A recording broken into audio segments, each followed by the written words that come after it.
ইন্ডিয়ার junior team যে south আফ্রিকার টিমের বিরুদ্ধে আমরা দেখেছি আমরা যে ওয়ান ডে এবং টি-20 দুটো ম্যাচ দুটো সিরিজই দুর্দান্তভাবে জয়লাভ করেছিল, অথচ আমাদের ইন্ডিয়ার জুনিয়র টিম কিন্তু সেই একই দলের বিরুদ্ধে যখন আমাদের সিনিয়র প্লেয়াররা যখন অ্যাড হলো বা সিনিয়র প্লেয়াররা যখন দলের সাথে যুক্ত হলো, রোহিত শর্মা, বিরাট কোহলি, জাসপ্রীত বুমরাহর মতন যখন প্লেয়ার যুক্ত হলো, সেই একই দল সাউথ আফ্রিকার বিরুদ্ধে আমরা দেখেছি টেস্ট ম্যাচে হার, শুধু হার নয়, লজ্জাজনক হার, এক ইনিংসে হার। তাহলে এখন প্রশ্ন উঠছে একটা মানুষের মনে, যেটা কি, তাহলে কি সময় এসে গেছে যে রোহিত শর্মার ক্যাপ্টেন্সি নিয়ে যে প্রশ্ন উঠছিল, রোহিত শর্মা ক্যাপ্টেন্সি থেকে অবসর নেওয়ার বিষয়ে বা রোহিত শর্মার অবসর নেওয়ার বিষয়ে যে প্রশ্ন উঠছিল, তাহলে কি সেই সময়টা এসে গেছে? এখন এইটা হচ্ছে প্রশ্ন, সেটা অবশ্যই আলোচনা করব। আর তার আগে বলবো, যদি আজকের এই যে সাউথ আফ্রিকা ম্যাচ যে হারলো সিনিয়র দল এবং জুনিয়র দলের কম্বিনেশনে, যে দলটা সে তৈরি করেছিল, সেই দলটা যে হার, এই যে হার হয়েছে, সেই সব হারের পিছনে বেশ কয়েকটা কারণ আছে। সেই কারণগুলো কি কি, অবশ্যই সেই নিয়ে আজকে আলোচনা করব। আর তার আগে বলবো, যদি আপনি চ্যানেলে নতুন হয়ে থাকেন তাহলে অবশ্যই চ্যানেলটা সাবস্ক্রাইব করবেন, আর যদি সাবস্ক্রাইব করে থাকেন তাহলে অসংখ্য ধন্যবাদ। তো চলুন প্রথম স্টার্ট করছি। এক নম্বর কারণ যেটা হচ্ছে, সেটা হচ্ছে আপনার ব্যাটিংয়ের ব্যর্থতা।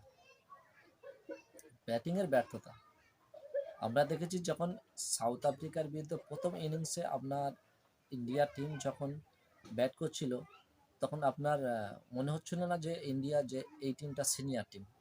কারণ সেখানে দেখেছি যে তাসের ঘরের মতন প্রত্যেকটা প্লেয়ার তাসের ঘরের মতন হ্যাঁ, একের পর এক উইকেট দিতে থাকে। সেখানে একমাত্র আমরা একটা ইনিংস দেখেছিলাম আমাদের কে এল রাহুলের।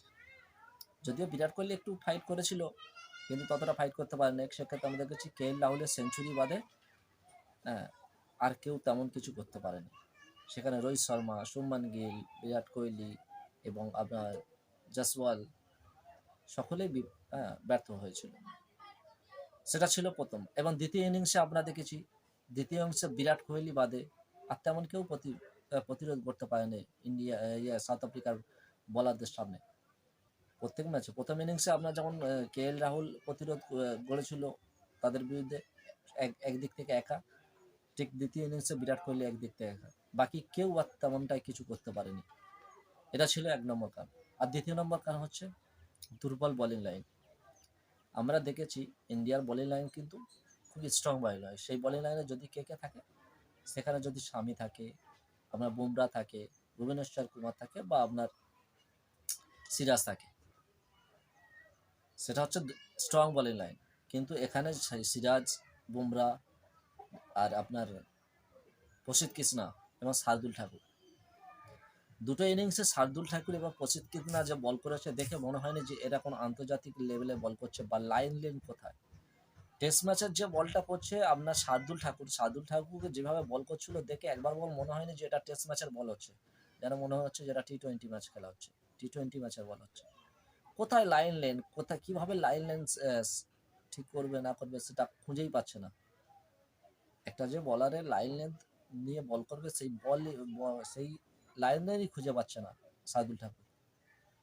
যখন আমরা দেখেছি মোহাম্মদ শামি চোটের জন্য যখন ছিটকে গেল টেস্ট ম্যাচ থেকে, সেক্ষেত্রে এক নম্বর কি চয়েস হতে পারে না আপনার ভুবনেশ্বর কুমার? সাউথ আফ্রিকার মতন পিচে যেখানে ভুবনেশ্বর কুমারের বল সুইং হবে, রিভার্স সুইং হবে, সেখানে ভুবনেশ্বর কুমার কি রাইট চয়েস ছিল না? অবশ্যই সেই নিয়ে আপনারা আপনাদের কমেন্ট করে জানাবেন, আপনাদের মতামত জানাবেন। আর তিন নম্বর যেটা, আর আমার মনে হয় সব থেকে এইটা বড় পয়েন্ট, সেটা হচ্ছে টিম সিলেকশন। বোর্ডে যারা বসে আছে, টিম সিলেকশন। আপনি যদি সাউথ আফ্রিকার মতন আপনি যদি বলেন জাসওয়াল, শার্দুল ঠাকুর, প্রসিদ্ধ কৃষ্ণা, এরা আমাদের মানে এশিয়া মহাদেশে বা এশিয়া মহাদেশের জন্য ভালো প্লেয়ার। এশিয়া মহাদেশের যে ওয়েদার, সেই ওয়েদার জন্য ভালো প্লেয়ার, যথেষ্ট ভালো প্লেয়ার, নিঃসন্দেহে, কোনো সন্দেহ নেই। কিন্তু জাসওয়াল, আপনার প্রসিদ্ধ কৃষ্ণা, শার্দুল ঠাকুরের মতন কি বলে প্লেয়ারদের যখন আপনি সাউথ আফ্রিকার মতন টুরে পাঠাবে, এই অবস্থায় হবে।